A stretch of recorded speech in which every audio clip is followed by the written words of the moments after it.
Thousands of years ago, men from this land did battle in the Colosseum in front of hundreds of screaming fans. Fast forward to the modern day, and we still have those that are brave enough to represent their nation, like the gladiators of old. But despite their brave spirit, for so long Italian rugby has been left in despair, wallowing at the bottom of the Six Nations, hoping to finally come true on their promise to improve. With special players in the past, such as the likes of Sergio Parisse and Martin Castrogiovanni, the belief has always been that there might be something special within the Italian camp that is waiting to be unlocked. However, despite all this, Italy has been handed the wooden spoon 18 times since joining the Six Nations at the turn of the millennium. 2024 rolled in a change of management for the Azurri, and with former Argentinian star Gonzalo Quesada now at the helm, has the time come for Italy to conquer Europe and bring home their maiden Six Nations? The question which remains is, can Italy win the tournament?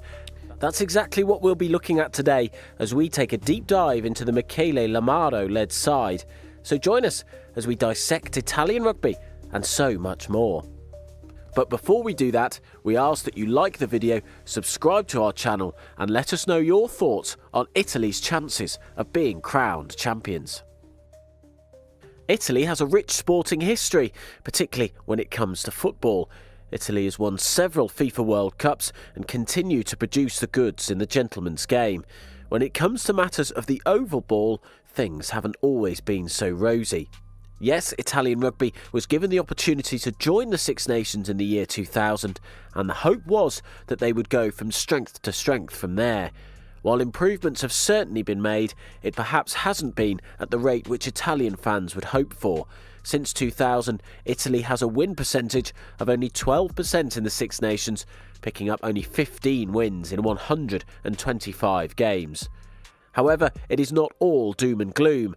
You see, of those 15 wins, 2 came in last year's Six Nations, and one of those wins was against a mighty Scottish side. During the rest of the 2024 season, Italy managed victories over Georgia, Japan and Tonga. They also put up a spirited fight against the All Blacks on the end-of-year tour. Now, is this any reason to suggest that they will be regularly toppling France and Ireland in 2025? No, not necessarily, but it does show signs of positive improvement. Gonzalo Quesada brings with him a wealth of experience, not only from stints as a head coach, but also from his time as a player for Los Pumas. Quesada knows what it takes to get the best out of his dressing room and is well respected by his side. Italy for so long has been a one- or two-man team. While players like the earlier mentioned Sergio Parisse were no doubt operating on a world-class level, the rest of the side simply couldn't match his special talents. So what makes this Italian side any different? Well, despite the new and exciting head coach, Italy are building a side with star quality spread across the park. No longer are they a one-man team, but rather a collective unit with one single goal in mind, and that is to win games. Their forwards are able to provide good go-forward ball off the back of a solid set piece, and in the back line they can call upon some of the most exciting players in world rugby. Under Quesada, the backline players have been given the freedom to express themselves and let their skills do the talking. Amongst the players in their ranks are back rowers Michele Lamaro and Sebastian Negri, who have formed a lethal partnership. In the backs, they have the world-class Paolo Garbisi operating at fly-half, with Tommaso Allen being a great stand-in or makeshift fullback. Outside of the inside backs, Ignacio Brex has made a name for himself at centre over the years, and his partner Tommaso Menoncello impressed so much in 2024 that he was awarded Six Nations Player of the Tournament. Garbisi and Menoncello are both young stars who have years left at the top of international rugby, and this is an exciting thought for any Italian fan. Speaking of exciting, there are few players more enjoyable to watch than the Italian outside back Ange Capuozzo. The man that many call the Italian Cheslin Kolbe has been tearing teams apart for a few years now with his trademark runs, steps and finishing ability. Capuozzo only weighs in at 70 kilograms, but don't let his small stature fool you. He has the heart of a lion and the tenacity to back it up. Can you name a more exciting player in world rugby than Capuozzo? Let us know down below in the comments. Across on the other wing, Monty Ioane has cemented his place in the side and brings with him a typical hard-running Polynesian approach. The family member of the former Wallaby, Digby Ioane, he's scored 15 tries for the Azurri so far, with Capuozzo not far behind with 10. Speaking of players in the squad with famous family members, Lewis Liner, the son of former Wallaby World Cup winning fly half Michael Liner, has broken into the side as well.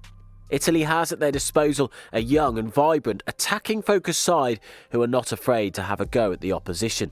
The stars of their team are getting great experience at domestic level as well, with Capuozzo starring for Toulouse and Garbisi a key figure in the Toulon setup.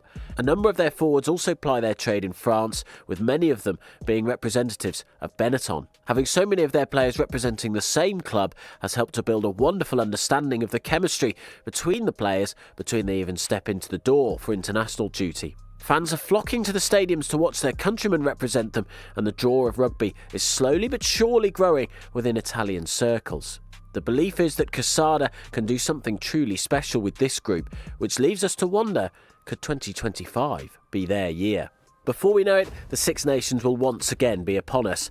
As always, the giants of France and Ireland will capture the headlines early on, but this might just be the perfect in for Quesada's men.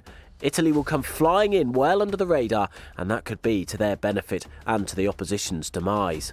One thing is for sure, Italy will have their work cut out for them if they're to lift their first ever Six Nations, but with this group of talented players, anything could be possible. Stranger things have happened in the world of rugby. Now that you've heard our take on the Azurri, it's time to tell us what you think about their chances in this year's Six Nations and who you think will lift the trophy. As always, thanks for watching. Be sure to like the video, subscribe to our channel and keep an eye out for plenty more to come. Until next time, bye for now.